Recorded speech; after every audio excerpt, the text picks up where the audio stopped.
اعوذ باللہ من الشیطان الرجیم بسم اللہ الرحمن الرحیم۔ سامعین محترم السلام علیکم ورحمۃ اللہ وبرکاتہ۔ امید کرتا ہوں کہ آپ ایمان اور صحت کی بہترین حالت میں ہوں گے۔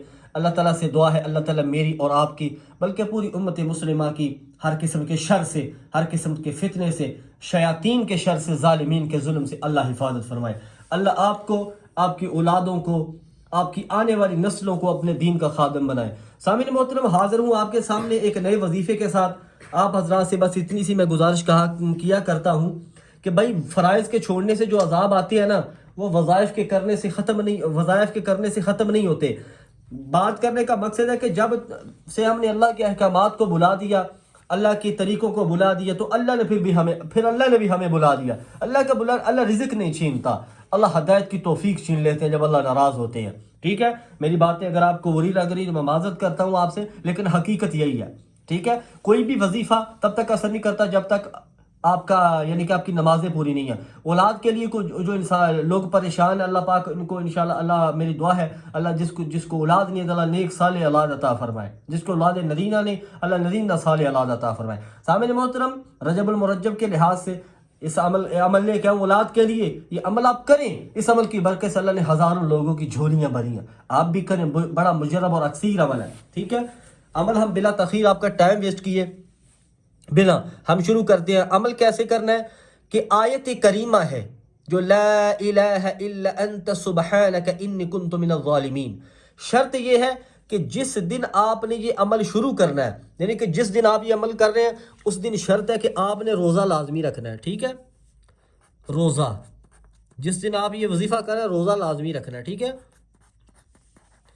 اس کے بعد روزہ لازمی ہے، اس کے بعد آپ نے کیا کرنا ہے جی، ہر نماز کے بعد، نماز کوئی نہیں چھوڑنی تبھی وظیفہ اثر کرے گا، ہر نماز کے بعد 129 بار آیت کریمہ پڑھنی ہے آپ نے، لا الہ الا انت سبحانک انی کنت من الظالمین۔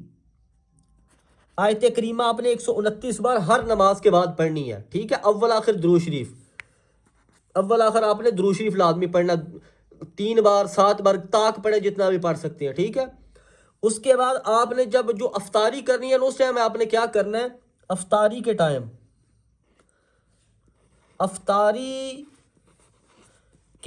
ٹائم آپ نے ایسا کرنا ہے، پانی کا گلاس پاس رکھ لینا ہے، پانی پاس رکھ لینا، اور آپ نے 500 مرتبہ آیت کریمہ پڑھنی ہے۔ کتنی مرتبہ؟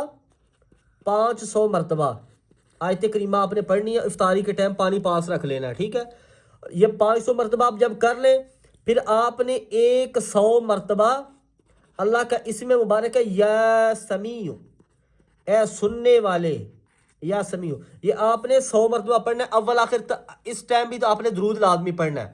جب یہ عمل آپ کا پورا ہو جائے پھر آپ نے پانی کے اوپر پھونک مار لینی ہے۔ ٹھیک ہے، پھونک لازمی مارنی ہے پانی کے اوپر، دم کر لینا جس کو بولنے ہیں، پھونک مارنی ہے پانی کے اوپر، اور اللہ سے دعا کرنی ہے اپنے مقصد کو سامنے رکھ کے، اللہ سے کہ جو بھی آپ کی حاجات ہیں، اولاد کے حصول کے لیے یہ اسپیشلی وظیفہ ہے، تو اللہ سے دعا کرنے کہ یا اللہ میری اس خالی جولی کو تو ہی بھر سکتا ہے، تیرے علاوہ نہ کوئی رزق دے سکتا ہے، نہ کوئی بیٹا دے سکتا ہے، نہ بیٹی دے سکتا ہے، تو ہی سب کا پالن ہار ہے۔ پھونک مار کے یہ دعا کرنی ہے، پھونک مار کے پھر اسی پانی کے ساتھ آپ نے روزہ کھولنا ہے۔ ٹھیک ہے، اسی پانی سے روزہ کھولنا ہے، اسی پانی سے آپ نے روزہ کھول لینا ہے۔ ٹھیک ہے جی، اسی پانی سے روزہ کھولنا ہے آپ نے۔ پھر انشاءاللہ اس عمل کی برکت سے اللہ تعالیٰ آپ کو نرینہ اور صالح اولاد عطا فرمائیں گے۔ تو سامعین محترم، میں بس آخر میں اتنا کہا کرتا ہوں کہ میں اتنی مشکل سے آپ کے لیے وظائف لے کے آتا ہوں، تو میرا اتنا تو حق بنتا ہے کہ چینل پہ نئے ہیں تو چینل کو سبسکرائب کر دیں اور بیل آئیکن کو ضرور دبائیں تاکہ ہر آنے والی ایسی نئی ویڈیو کی اپڈیٹس آپ تک پہنچ سکے۔